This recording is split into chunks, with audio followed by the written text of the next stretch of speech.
Informasi lain, Saudara, Kompas TV melakukan uji mandiri dengan sampel air dan tanah di sejumlah laboratorium untuk mengetahui kadar timbal di Desa Cinangka, Kabupaten Bogor, Jawa Barat. Lalu apa langkah yang akan diambil pemerintah untuk memulihkan Desa Cinangka? Liputan ini merupakan beasiswa dari AJI Jakarta yang didukung penuh oleh Internews AGN. Dari kotak aki yang masih ada di sini, kita lihat ini cukup berat.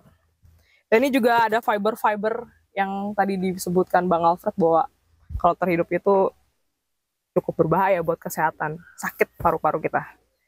Dan ini tinggi banget, banyak banget dan luas sampai ke sana.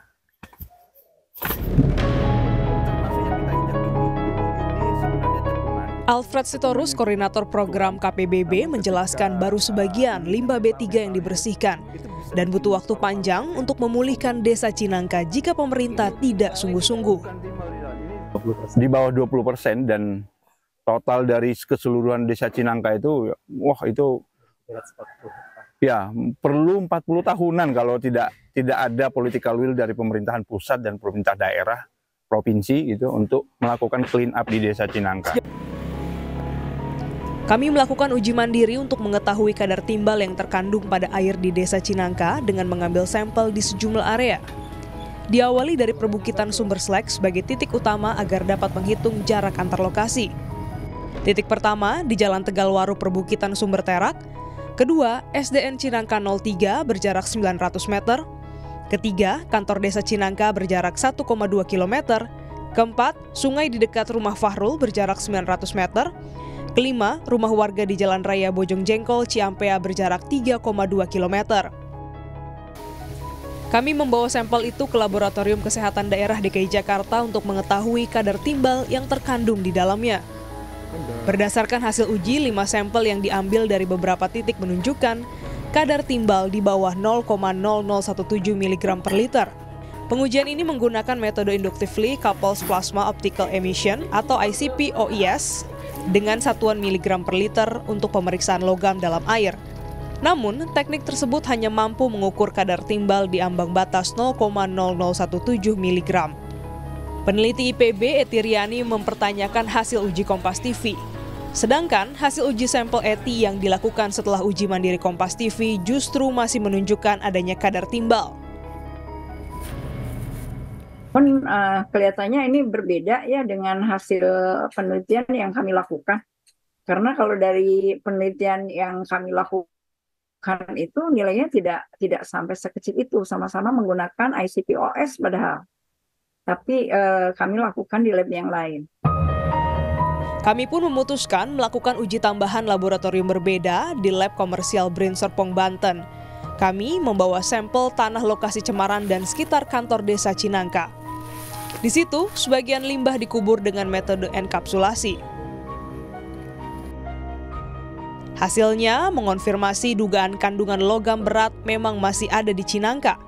Antara lain, terdeteksi besi, timbal, silikon, tembaga, seng, timah, dan terbium. Sementara, sampel tanah dari tempat penguburan limbah sudah tak terdeteksi timbalnya lagi.